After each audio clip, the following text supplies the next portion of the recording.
Hello, my dears.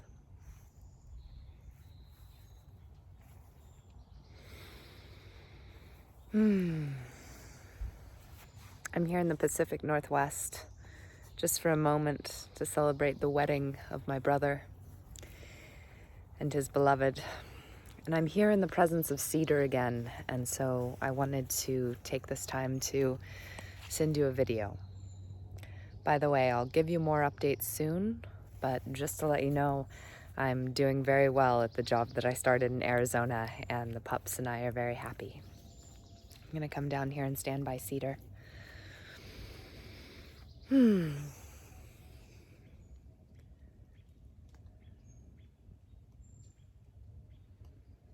look at this.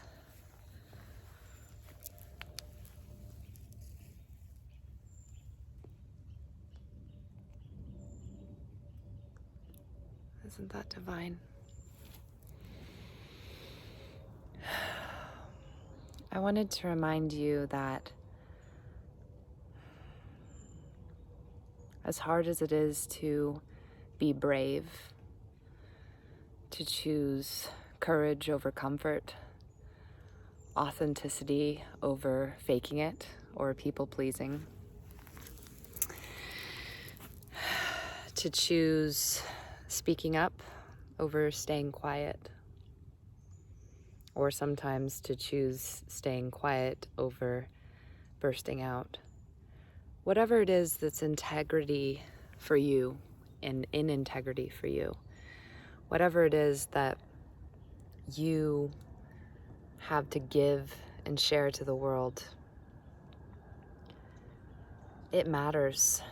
And I know that it can be hard, and it can sometimes be especially hard when we're in the phase of really trying to grow and really trying to come into our own, and we're back around the people who trigger us the most, sometimes our family of origin, sometimes just people who challenge us. And I just so want this to be a place that you can come to find solidarity, where I can tell you, you're doing a great job and hats off to you. And I wanted to remind you that it's something I think about often and that I find is truer and truer. Brene Brown talks about this in her research, which is once something is spoken, it loses so much of its power if it's something that is draining power from us. For instance, shame. But for me, also a big practice that I'm trying to bring is speaking aloud with direct communication, attractions or underlying feelings and currents that exist. And I find that as soon as they are spoken, perhaps things that haven't been spoken, whether for days or maybe even years, that which seemed to cause so much temptation and be so tumultuous suddenly loses its power because it becomes something that can be spoken about. And so for me lately, the practice of choosing courage over comfort, as Brene Brown would say, often looks like very directly saying the things that are coming into my mind from messages in my body, in the environment, and things that might be really simple, like an anger I haven't spoken, or again, an attraction that hasn't ever been directly spoken, or a sadness, or a misunderstanding, or even a joy and a thanks. But I just want to encourage you to know that if you are able to speak your desires, whether in your own writings or recordings or directly to a safe and supportive other, or perhaps to someone who's more challenging, but again, that you know you will at the very least be safe, especially physically safe, to speak it, that once you speak those things, even if it's not received very well, I have found that the experience is one that, instead of it being about a power struggle, which I feel like is so often at the core of the things that we feel we cannot voice and cannot speak, whether it's a power struggle with another or with ourselves, it becomes empowering not just to us, but to whoever we shared it with. And I just want to say I'm on this journey with you. And I am here choosing to be accountable and to choose courage over comfort and to choose to voice the deepest truths that are otherwise controlling my actions if I don't speak them and if I'm not willing to allow them to be conscious. And you're not alone. You're not the only one doing this. Even if most people are not doing this, you are not alone.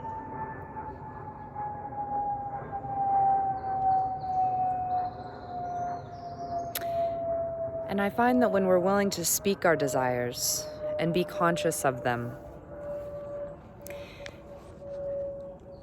well, it's like Carl Jung said, if we don't allow the unconscious to become conscious, it will rule our life and we will call it fate.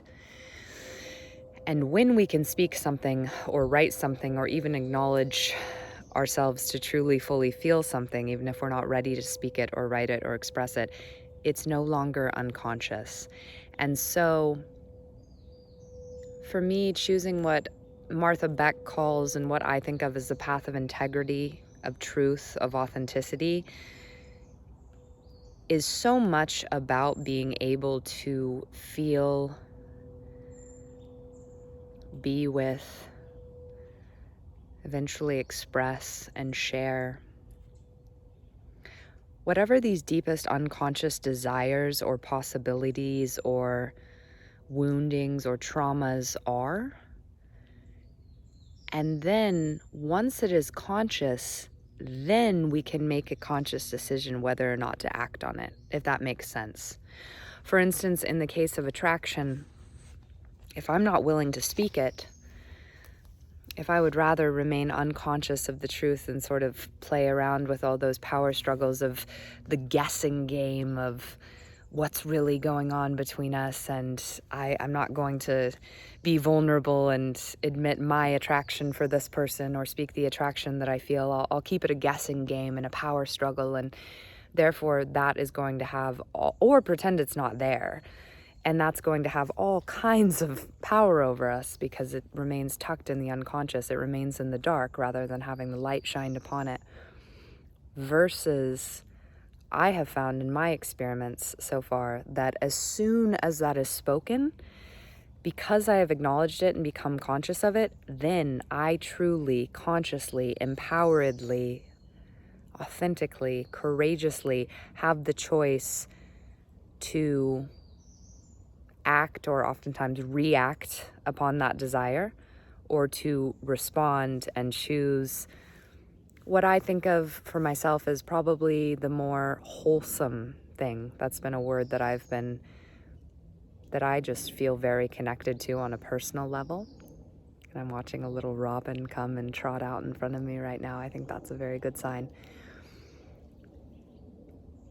When I am conscious of what my desire is, or what possibility is there, what dark thought is there, what trauma is there, only when I am able to fully be with that and acknowledge it rather than pretending it's not there, because that would make me such a bad person if I ever felt that way, and I would never felt that way, and I don't have thoughts like that. I only have positive thoughts. I never have things like that.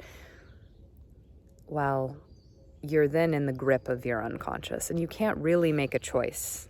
You can't really make a choice until you acknowledge what all the choices are. You can't really choose which energy until you are willing to be aware and feel all the potentiality of energies that are there.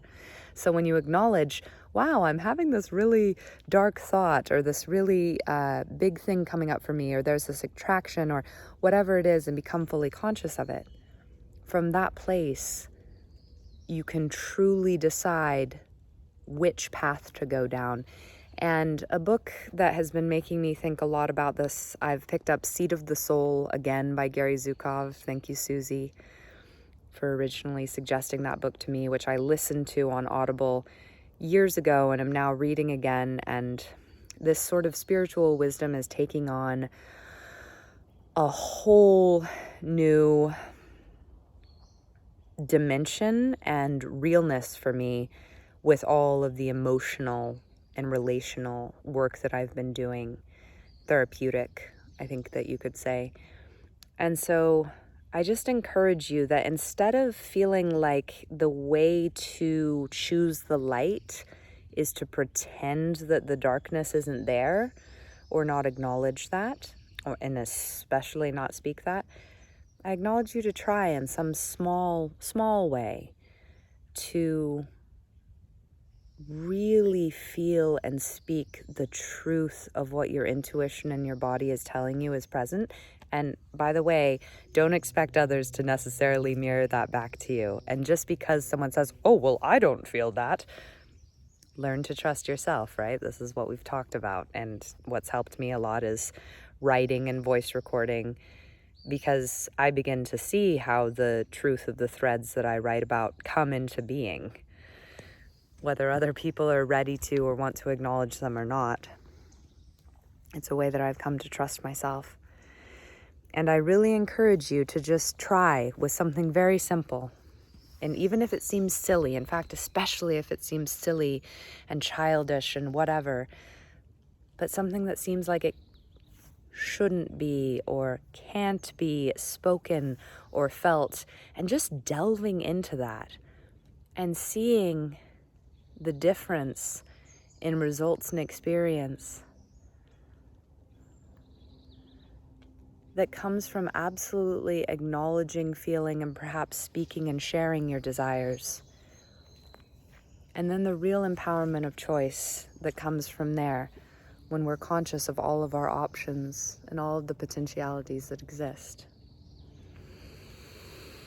I've been writing about this a lot, and I hope that the way that I'm speaking about it here makes sense, because I want to tell you that nothing is too dark to be spoken. That the light can only truly be shined, and we can only truly choose to shine it on that which we are really willing to see, and I hope more and more truly willing to speak. Thanks for being with me here today. I love you. I believe in you. And know that every little way, every little moment, and that is what it is, a moment by moment practice, that you choose what you feel and know in your integrity and heart of hearts is courage over comfort, light over dark, revealing instead of concealing. You're not in it alone, I promise. At least I'm out here doing it with you, moment by moment, truly, truly, always relaxing and releasing and surrendering into the expression of what is. And I find that when I'm able to express what is that could potentially be dark, the things that I would have thought made me bad or evil or wrong, then I have the true choice to choose what I can more clearly see is good for me, is of the whole me, is wholesomely me. I love you, and I look forward to hearing your stories. Please share. We're in this together. All my love from the Pacific Northwest, and sending all the forest's bests.